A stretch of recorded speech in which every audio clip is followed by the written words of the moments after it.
Je sais pas pour vous, mais moi en histoire j'ai un niveau moyen, mais genre très moyen. Premièrement parce que j'aime pas l'histoire, deuxièmement parce que j'aime pas l'histoire, et troisièmement parce que les guerres mondiales c'est bien, mais pas tous les ans. Et j'oubliais bien évidemment mon prof d'histoire qu'on va appeler la calvasse. Alors déjà je t'arrête tout de suite, j'ai pas une calvitie, j'ai un crâne divin, ok? Hein? Tout d'abord, faut savoir que le prof, je le range dans la catégorie des profs sadiques, qui sont pas là pour t'aider, mais plutôt pour t'enfoncer. C'est-à-dire qu'ils notent super sévère, et en plus te met des contrôles surprises qu'ils notent super sévère. Et qui en plus s'étonne que les notes sont mauvaises, et qui du coup nous met d'autres contrôles surprises censés être pour nous rattraper. Et bah du coup c'est un cercle vicieux, je pourrais même dire plus, c'est un gouffre vicieux. Et du coup tu dois tout le temps tout connaître, sauf que t'as d'autres matières à côté à réviser aussi. Et moi, à quel moment je profite de ma vie? Jamais. Et vous pouvez pas savoir à quel point j'avais envie d'apprendre à faire des roues arrière en vélo pour frimer devant des inconnus. Hashtag humour, bien évidemment, je déteste ces types de personnes. Bon alors aujourd'hui, nouveau contrôle surprise sur la mondialisation. Allez, dites que vous êtes contents, c'est trop marrant, on s'éclate. N'en dites pas plus, vous me remercierez avec des chocolats la semaine prochaine. Mais ne vous inquiétez pas, je sais que vous adorez ça, c'est pour ça que j'ai mis 3 pages dans le contrôle. Ça va être incroyable, vous allez être trop contents. Alors monsieur, je vous arrête tout de suite, vous êtes vraiment pas drôle. Tu sais ce qui est pas drôle aussi? Un exercice supplémentaire dans le contrôle. Mais monsieur, pas encore un contrôle surprise, ça fait déjà la 2e fois cette semaine. Allez hop, toi tu sors avec un 0 et les autres vous aurez à commenter cette photo du Brésil. Non mais franchement, qui a pris cette photo et qui a décidé de le mettre dans les livres d'histoire géo? Cette photo c'est juste devenu mon pire cauchemar. Non monsieur, on ne peut pas faire une dissertation de 4 pages à partir de cette photo. Enfin, si ça avait été moi qui avait fait les livres d'histoire géo, ça aurait vite été réglé. Alors d'un côté on peut voir le Brésil pauvre et d'un autre côté on peut voir le Brésil riche. Et ça montre les inégalités de richesse. Voilà, la réponse est simple et concise. Mais bon, l'éducation nationale en a décidé autrement et du coup je pleure à tous les contrôles à chaque fois que je vois cette photo. Mais rassurez-vous, dans la vie il y a pire, genre mon prof d'histoire c'est déjà pire. Avec lui, t'es pas à l'abri de te prendre des balles perdues. Non mais sans rire, ce prof c'est une machine à punchline. Bon, des punchlines de prof d'histoire géo, mais ça reste des punchlines.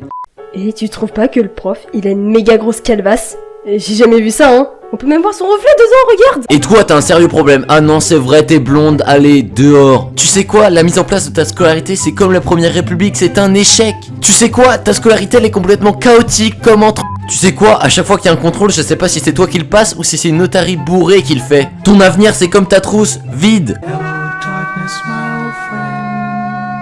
Et ce prof, il sortait pas que des masterclass à l'oral, il les sortait aussi sur des copies. Mais du coup, je me dis, quand il est chez lui, il doit taper ses meilleures corrections. 3 sur 10, c'est bien, tu as su te mettre dans l'ambiance. Il est vrai qu'à cette époque, peu de gens savaient écrire correctement. 3 petits points. Tiens, en parlant de rupture, je crois qu'en lisant ta copie, j'y suis presque. Smiley neutre. Note 9 sur 10. Mouais.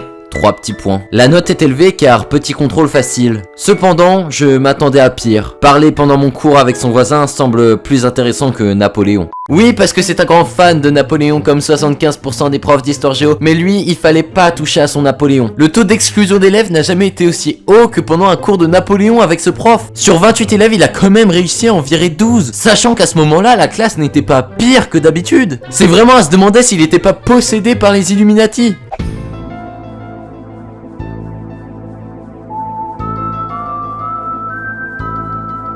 Entre ce prof et moi, ça devait pas être une grande histoire d'amour, parce que ma moyenne a quand même baissé de 5 points par rapport à l'année d'avant. Ce qui est franchement bizarre parce que j'ai pas constaté une baisse de niveau de ma part, et j'ai beau apprendre tout par cœur et taper mes meilleurs copier-coller, je reste avec une note moyenne. Et au bout d'un moment, je commençais vraiment à me dire que je devenais nul en fait. Sauf qu'à chaque contrôle, je savais pas ce que je pouvais améliorer de plus, et lui, dans sa correction, bah il mettait pas grand chose. Mais un jour, on a eu un devoir commun avec toutes les autres classes, et c'était différents profs qui corrigeaient les copies. Et comment vous dire que j'ai sorti un devoir, bah comme d'habitude, ni plus ni moins. Le devoir durait 3 heures et je suis même sorti une demi-heure avant la fin. Oui, je sais, je suis un thug life, Martine. Et comme je suis sacrément BG, j'ai eu un 19, soit la meilleure note de la classe. Mais du coup, je sais pas comment trop le prendre parce que j'ai fait exactement comme d'habitude pour le contrôle et puis il y avait autant de rouge que d'habitude, c'est-à-dire 2 phrases. Mais du coup, maintenant, je comprends pourquoi je suis dépressif et que je bois que des monsters.